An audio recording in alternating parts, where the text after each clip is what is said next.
It's not like the movies, I would tell my students.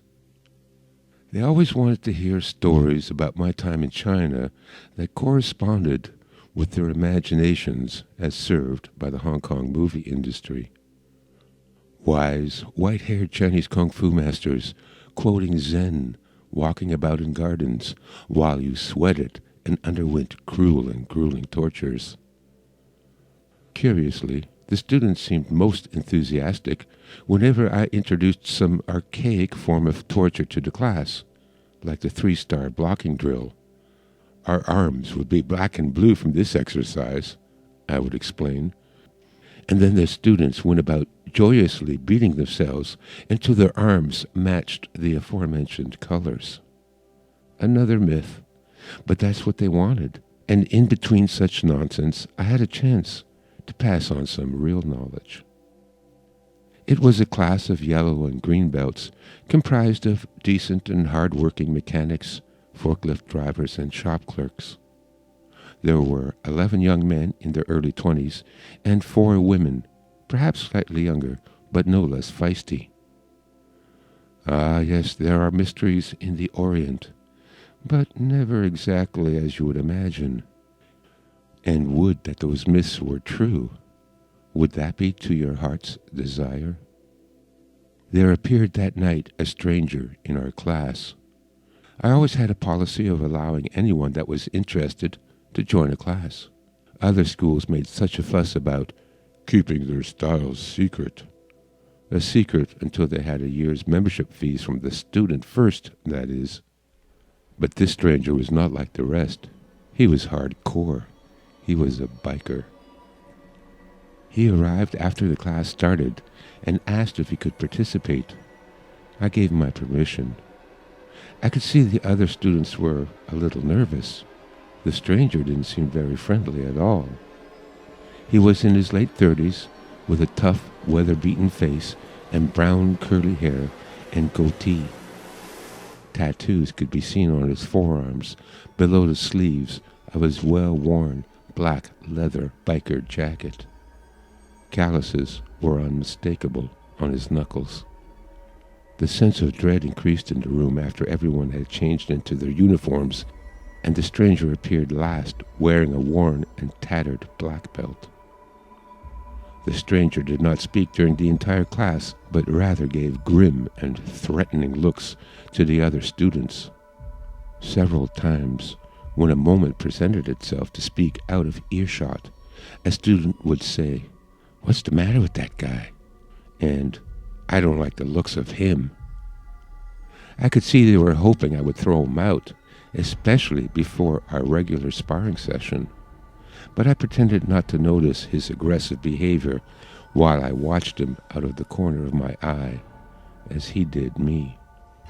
Then it was time to spar freeform. I preferred sparring with as few rules as possible, since it was closer to reality. Short of eye gouging and testicle squeezing, anything goes. During the sparring session, everyone had a chance to partner with everyone else. The stranger made short work of the class, except for the girls, who he merely evaded but never counterattacked with any serious intent. The males, however, all found themselves on their asses seconds after the introductory bow.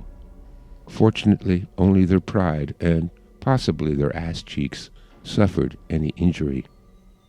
Only light contact was allowed after all. I could see that the class was both intensely pissed off at and afraid of the stranger. I thought it best to end the sparring session a little early. I lined the class up, and we all sat down Japanese style facing the center. This was our question and answer period. I asked the class if there were any questions. No one spoke. Then the stranger spoke. "I would like a lesson in your style," said the stranger. The students turned to look at me with wide eyes and raised eyebrows. Some thought they understood what he meant. Others weren't so sure. "You understand that it would have to be full contact and no rules," I told the stranger. "Yes, of course." "First blood loses." First blood. Now the realization of what was happening started to dawn on the class. They had seen this scenario in dozens of kung fu movies and read about the legends in martial arts magazines. They had asked me numerous times if I had witnessed such incidents when I was in China. They were referring to the Chinese kung fu protocol known as Ti Guan, literally meaning kick the school. This is the case in which a martial arts master, wishing to cause trouble and stir up the shit, goes to a rival's school and challenges the master to a fight to the death. Well, in this case, referring to first blood meant not to the death per se, but whoever drew first blood was the winner. It was a risky undertaking for all involved, yet I confess I never have witnessed such an event. Mixed emotions could be seen around the room. "What a nerve," some were seen to mouth.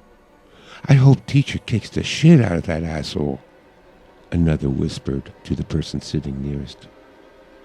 The stranger stood up and brazenly took off his jacket.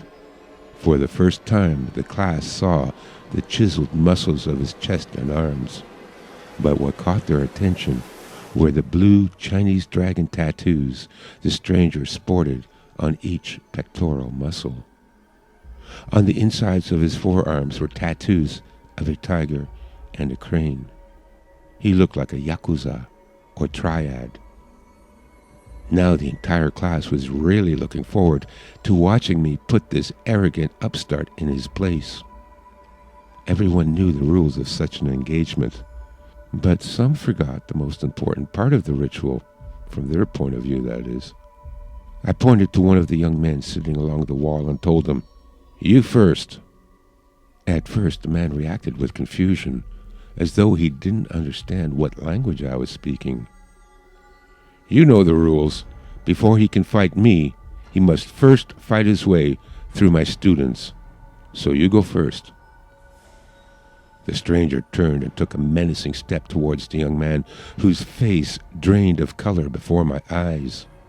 Other faces were likewise growing shades paler as the full realization of their predicament materialized. Yes, all the movies showed the bad guy challenging the teacher, but not until the bad guy first kicked the living shit out of every one of the teacher's students. Oh, they had forgotten that part. They forgot they were honor-bound to become the very same cannon fodder. It was a Chinese kung fu tradition. The young man stammered some excuse. "What?" I shouted. "You will not defend the honor of our school?" There was no answer. "Fine, then you can go second," I said. "You," I pointed to another young man. "You go first, and make sure you put up a good fight before he kills you." The second young man likewise muttered something, then turned pale, then blushed. Reluctantly, he got to his feet. The look of dread on his face was such that it took all of my self-control not to lose it. The sparring match was too embarrassing to even relate.